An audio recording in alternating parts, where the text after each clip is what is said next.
Ողջույն եւ բարի գալուստ United տաղավար, իմ զրուցակիցը հաշվանդամություն ունեցող անձանց իրավունքների օրակարգ հասարակական կազմակերպության նախագահ Մուշե Խովսեփյանն է,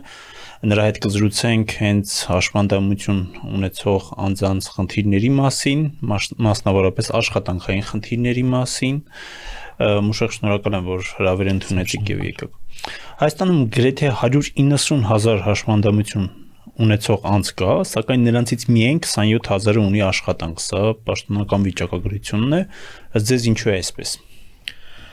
Զբաղվածության պատճառները, զբաղվածության ոլորտի խնդիրների պատճառները իհարկե բազմազան են եւ ցավոք դրանք միաշերտ չեն եւ չեն կարող տենց միանշանակ պատասխանել թե որն է դրա պատճառը, բայց իհարկե բազմաթիվ խնդիրներ կան, որ կարող ենք մատնանշել, օրինակ խտրականությունը, հաշվանդամություն ունեցող անձանց նկատմամբ այն դրա խտրականության վրա հիմնված պատկերացումները հասարակությունում հաշվանդամության մասին, ենթակառուցվածքների բացակայությունը, անմատչելիությունը, գործատուների անպատրաստ լինելը կամ պետության աջակցության բացակայությունը եւ այդպիսի բազմաշերտ խնդիրը զբաղվածության հիմնախնդիրը, որը քննարկելը մի քիչ բարդ է ինչու, որովհետեւ երբեմն նաև հաշվանդամություն ունեցող անձանց մենք միատար խումբ ենք ներկայացնում, բայց հաշվանդամություն ունեցող մարդիկ շատ բազմազան խումբ են եւ դրանք ամեն խմբի դեպքում գործ ունենք յուրահատուկ մարտահրավերների հետ, ուստի իհարկե ընդհանրական եթե ասենք, ապա հիմնականում այդ մի քանի մարտահրավերներ կան։ Տեսեք, շատ ճիշտ նշեցիք, մենք միատար ենք ընկալում, օրինակ աշխատանքային իրավունքների մասին խոսելիս, ես որ հարցազրույցին նախապատրաստվում էի, հիշեցի, որ ամենաշատը ինձ մոտ տպավորվել էր արտակարգ իրավիճակների անժամանակ նախարարության հաշվանդամության խնդիր ունեցող աշխատակիցները, ու որ իրանք աշխատանքի են մասնակցում, բայց դուք ճիշտ ընդգծեցիք, որ միատար չեն, եւ արդյոք մենք ունենք իրական թվեր, այսինքն այս թվերը 27,000 արդյոք իրական են ըստ ձեզ։ Ես կդժվարանամ միանշանակ պատասխանել իրական են թե ոչ, բայց ինձ արժանահավատ չեն թվում։ Մի քանի պատճառով, նախ հաշվանդամության թիվը ընդհանուր առմամբ, հաշվանդամություն ունեցող մարդկանց թիվը ընդհանուր առմամբ դժվար է գնահատել, որովհետև պետությունը դա կազմակերպում է վարչարության միջոցով, այսինքն դրանք այն մարդիկ են, ովքեր ունեն փաստաթղթավորված հաշվանդամություն, բայց համաշխարհային փորձը ցույց է տալիս, որ հաշվանդամություն ունեցող մարդկանց զգալի մասը չունի այդ իր հաշվանդամությունը հավաստող փաստաթուղթը, տարբեր պատճառներով։ Բնականաբար պատճառներից հիմնականը այն է, որ պետությունները ձգտում են հնարավորինս քիչ թվով մարդու հաշվանդամություն ունեցող անձ որ քիչ սոցիալական աջակցություն ցուցաբերեն։ Եվ դրանք էլ բնականաբար փոխում են ամբողջ պատկերը, թվերը։ Եվ նաև զբաղվածության մասով մենք պիտի հասկանանք խոսքը գնում է ֆորմալ զբաղվածության մասին, թե ոչ ֆորմալ զբաղվածության մասին, վճարվող աշխատանքի մասին, թե չվճարվող աշխատանքի մասին։ Եվ բազմաշերտության մասին էլ որպես օրինակ դուք նշեցիք 27%-ը, կարելի է նշել նաև օրինակ հաշվանդամություն ունեցող տղամարդիկ ավելի ներգրաված են աշխատաշուկայում, քան օրինակ հաշվանդամություն ունեցող կանայք։ Եվ եթե պետությունը կարողանար նաև մանրամասն վիճակագրություն հավաքել նաև ըստ օրինակ հաշվանդամության խմբերի, պատկերը ամբողջովին այլ կլիներ։ Մի առիթով Alice United զրույցում դուք մի հետաքրքիր թիվ եք նշել 2024-ին ընդամենը 18 հաշվանդամության խնդիր ունեցող անձ է աշխատանքի անցել պետական ծրագրերի միջոցով։ Սա չի ասի, որ լավ թիվ էր։ Ինչի է այս վիճակը ըստ ձեզ, այսինքն պետական ծրագրերը չեն գործում։ Պետական ծրագրերը միշտ քիչ արդյունավետ են եղել, դա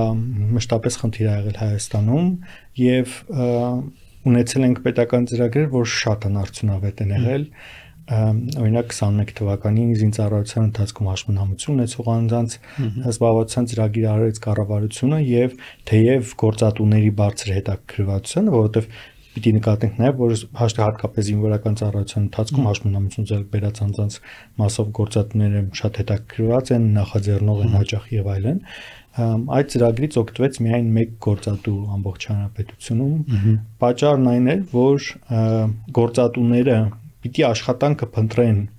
միասնական սոցիալական ծառայության միջոցով աշխատողը աշխատանքը պիտի փնտրի միասնական սոցիալական ծառայության միջոցով։ Սա մշտապես այդ օրինակն եմ բերում ծանոթության կայքերի նման երկուսն էլ պիտի գրանցված լինեն, երկուսն էլ պիտի սրտի կեն միմյանց, որպեսզի իրար տեսանելի դառնան ու պետությունը աջակցի։ Փորձը ցույց է տալիս, որ այդպես շատ հազվադեպ է պատահում, ուստի պետությունը պիտի կարողանա ավելի ճկուն մեխանիզմներ մշակի իրականացնել։ Այս պետությունը պիտի իրենց ճանաչի եւ գործատուին եւ հաշվանդամության խնդիր ունեցող անձին պետության տեսանկյունը կարա դա լինի։ Ճանաչելու տարբեր ձևեր կան։ Հիմա պահանջել, որ գործատուները եւ աշխատողները պարտադիր փնտրեն աշխատողին կամ աշխատանքը այդ որևէ կառույցի միջոցով, նշանակում է բովանդակության առանցքում դնել կառույցը, ոչ թե այն արդյունքը, որ մենք ուզում ենք ստանալ։ Մինչեւ հիմա գործում է այս մեթոդաբանությունը։ Այո։ Այս պահին զբաղվածության ծրագիր հաշվետվություն ունեցող անձանց աջակցող չկա ընդհանրապես Հայաստանում։ Որևէ ծրագիր, բոլոր ծրագրերը դադարեցվեցին ինչ-որ մի զբաղվածության արդյունավետությունը գնահատելու համար, հետո պետությունը փորձեր արեց նոր ծրագրեր ներդնելու, դրանցից մեկն էր այս ծրագիրը, որի մասին նշեցի, եւ դրանք էլ շատ արդյունավետ չէին։ Ընդհանուր առմամբ թվերը մի քանի տասնյակն է, դրանք էլ սովորաբար որոշ օրինակ տարածքային կենտրոնների աշխատողների ջանքերի կամ անհատական ջանքերի արդյունք են լինում, ոչ մի համակարգային բան այստեղ չի եղել։ Ես հասկանում եմ, պետությունը ընդհանուր քաղաքականությունը փոխում է, որովհետև օրինակ աշխատանքի եւ սոցիալական հարցերի նախարարությունը կենտրոնանում է հատկապես Արցախից բռնի տեղահանված անձանց ծրագրերի վրա ու հիմա ոնց որ ինչպես նշեցիք, ծրագիր ընդհանրապես չկա։ Բայց սա ինչ ձևով է ազդում այս մարդկանց կյանքի վրա, ինչ ձևով է ազդում ընտանիքների վրա։ Ու եթե ունեք համեմատության եզրեր, խնդրում եմ ասել, թե նախկինում երբ որ կար ինչ արդյունք ունենք ու հիմա երբ որ չկա, ինչ արդյունք է։ Ես չի ասի իրականում, որ հիմա կենտրոնացած են բռնի տեղահանված անձանց աջակցության ծրագրերի վրա, դրանք միայն տեսանելի գործողություններ են եւ այն շատ նվազագույն ջանքեր են, որ պետությունը իրականացնում է, զբաղվածության մասով այդ ոլորտում էլ շատ առաջընթաց փոփոխություններ չունենք։ Ազդեցության մասով կարող եմ ասել, բնականաբար չեղած ծրագրերը չեն կարող համեմատել եղած անարդյունավետների հետ, այդտեղ անարդյունավետները ուզում հասկանամ ինչքանով է մարդկանց կյանքը վատացել հաշվանդամության խնդիր ունեցող անձանց ընտանեկան վիճակները, այտենց չգիտեմ ինչքանով է կանոն։ Դե արդեն իսկ վատ էր, որովհետև մարդիկ ունեին աշխատանքի կարիքի եւ այդ աշխատանքի գտնելու հարցում եւ իրենց աշխատանքը պահպանելու հարցում պետությունը չի աջակցում կամ աջակցում է շատ փոքր թվերով, որը կարծում եմ շատ դժվար կլինի գնահատել ազդեցությունը ու դա մի քիչ անիմաստ գործողություն է, որովհետև պետական ծրագրերը կաթիլ էին մի ամբողջ մեծ օվկիանոսում։ Իսկ գործատիպերի մոտ կան արդյոք կարծրատիպեր, որոնք խանգարում են մթնոլորտի փոփոխմանը։ Իհարկե գործատուները եւս շատ կարծրատիպեր ունեն, որովհետև իրենք էլ մեր հասարակության մի մասն են եւ այդ կարծրատիպերը միայն գործատուների մոտ չէ, հաշվետվություն ունեցող անձինք եւս կարող են այդ կարծրատիպերը գրել իրենց մասին, այլ անձանց մասին եւ այլն, այսինքն նույնիսկ կենսափորձը չի բացառում, որ անձը դուրս կլինի այդ կարծրատիպերից։ Գործատուները հիմնական մտավախություններ ունեն։ Պատրաստակամություն, օրինակ մի հետազոտություն կար Հայաստանում արված, որը ցույց է տալիս, որ տեղեկատվական տեխնոլոգիաների ոլորտի գործատուները ամենապատրաստակամն են աշխատանքի ընդունելու հաշվետվություն ունեցող մարդկանց։ Ամենակիչ պատրաստակամ են գյուղատնտեսության ոլորտում։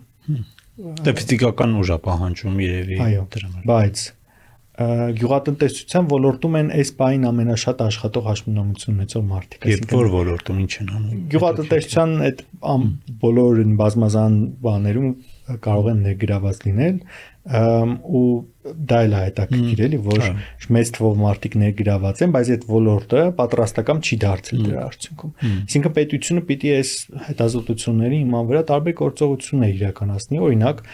հասկանա, թե ինչու օրինակ իր աջակցության մեխանիզմները հարմար չեն տեղեկատվական տեխնոլոգիաների կամ հաղորդակցության ոլորտի ընկերություններին։ Որտեղ այդ կազմակերպություններին շատ ավելի հեշտ, օրինակ, ինչու աշխատանք չեն փնտրում միասնական սոցիալական ծառայության միջոցով աշխատողին։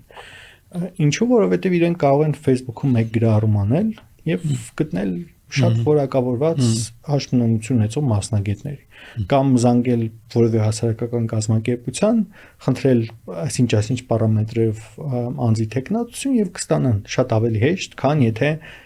անցնեն այն բյուրոկրատական համակարգի միջոցով։ Այսինքն ինքը նաև բարդացված համակարգ է, միայն փնտրման միջոց չէ։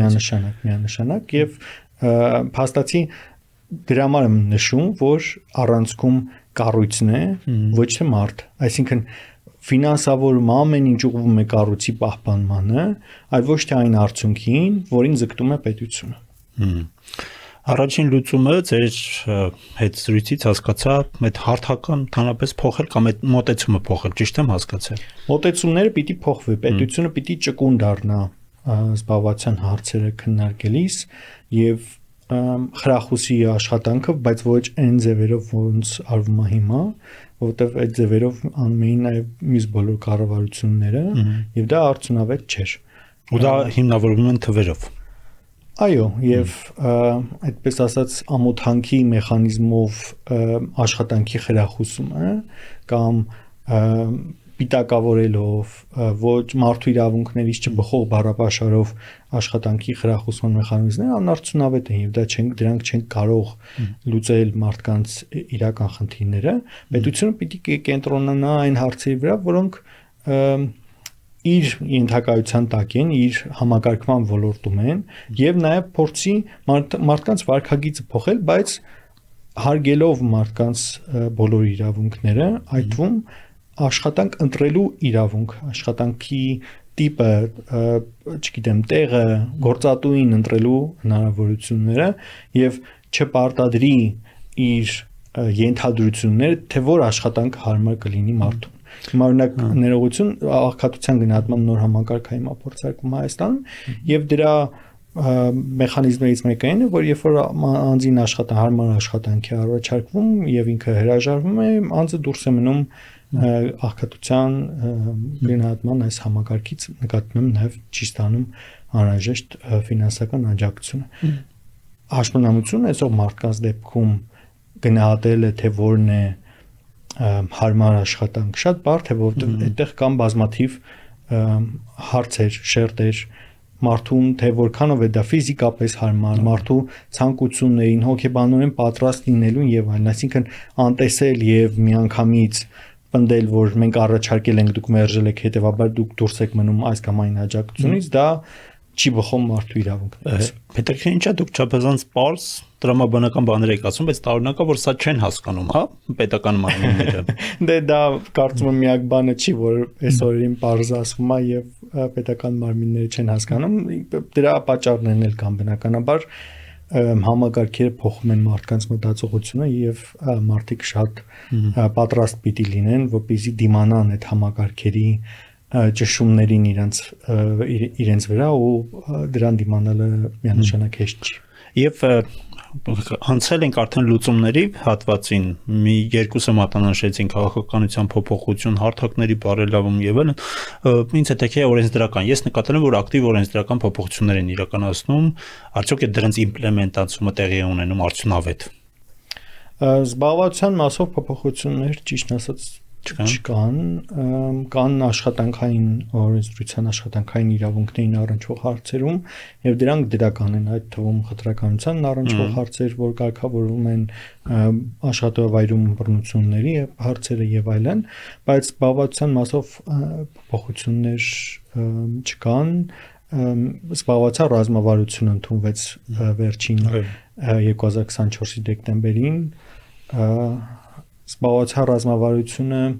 նախկինում որպես թիրախ նաև նպատակ ուներ ապահովել նախկին ռազմավարությունը նկատի ունեմ հաշմանդամություն ունեցող անձանց զբաղվածությունը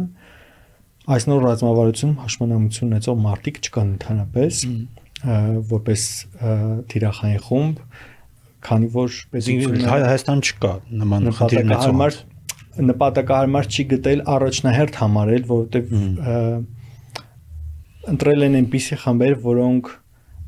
թվով մեծ են եւ աջակցությունը համեմատաբար հեշտ է 190,000 այս թվերը չգիտեմ բավական մեծ թիվ է այո բայց ռազմավարության տեսանկյունից ընտրվել են 4 թիրախային խմբեր որոնք քիչ թե շատ ավելի հեշտ է իրենց հետ աշխատելը քան այն լուծումների տեսանկյունից որ հաշմանդամություն ունեցող մարդիկ են պահանջում Եվ վերջին հարցը եթե հնարավորություն ունենայիք թեկուզ վաղը նոր պետական ծրագիր մշակել ինչի մասին այն կլիներ Ես դրան չեմ պատասխանի ինչի որովհետև դա իմ ցանկությամբ չպիտի լինի դա պիտի լինի բանային լայն մասնակցությամբ առաջին բանը որ պիտի անել պիտի խորհրդակցել հաշմանդամություն ունեցող անձանց նրանց ներկայացնող կազմակերպությունների գործատուների արհմիությունների բոլորի հետ ովքեր կարող են արժեքավոր ներդրում ունենալ դրա միջոցով հնարավոր կլինի ստանալ ծրագիր որևէ կամ ծրագրերի համախումբ որով հնարավոր կլինի աջակցել հաշմանդամություն ունեցող մարդկանց դա անել առանց այդ քննարկումներ այսօր փաստացի մենք քննարկումներ չունենք այս հարցերի վերաբերյալ որտեղ պետության համար ընդհանրապես առաջնահերթություն չի ավելին պետությունը չի ճանաչում այս խնդիրը ոնց հասկանում եմ ճանաչումը կարող է հանդիպումներին լսեք այդ մասին որ առաջարկեք լուծումներ առաջարկեք ծրագրեր բայց ռազմավարությունը մշակում ռազմավարությունը չի քննարկում հաշմանդամություն ունեցող անձանց կազմակերպությունների հետ հաշմանդամություն ունեցող մարդկանց մասին որպես թիրախումբ ում պիտի աջակցել դրա մասին ռազմավարությունում ոչինչ գրված չի ու այդ պայմաններում շատ դժվար է իհարկե մտածել որևէ բան որովհետև ինչ այդ քննարկումները ինչ որ բանի հիման վրա պիտի լինեն պետությունը ունի պատրաստակամություն նոր ծրագիր ընդունելու ես կարծում եմ որ ոչ կամ ինչ իմաստ կտա մեր մասնակցությունը այդ խորհրդակցություններին մենք բազմաթիվ այդպիսի որպես կազմակերպություն այդպիսի քննարկումներ ենք մասնակցում եւ վերջում ուղղակի հասկանում ենք որ ուղղակի կրկնեցինք ասացինք այն ինչ ասում էինք օրինակ 5 տարի առաջ 10 տարի առաջ 15 տարի առաջ եւ այլն այսինքն դրանք տենց շրջապտույտում գտնվող հարցերից մեկն հաշմանդամություն ունեցող անձանց զբաղվածության հարցը Շնորհակալ եմ հուսով եմ մեր հարցազրույցը ու նմանավնույթ անդրադարձներն այլ ազդակ կլինեն պետության որ պետք է քաղաքականություն փոխել Իմ զրուցակիցը հաշմանդամություն ունեցող անձանց իրավունքների օրակարգ հասարակական կազմակերպության նախագահ Մուշե Խովսեփյանն է շնորհակալություն որ մեզ հետևեցիք հաջողություն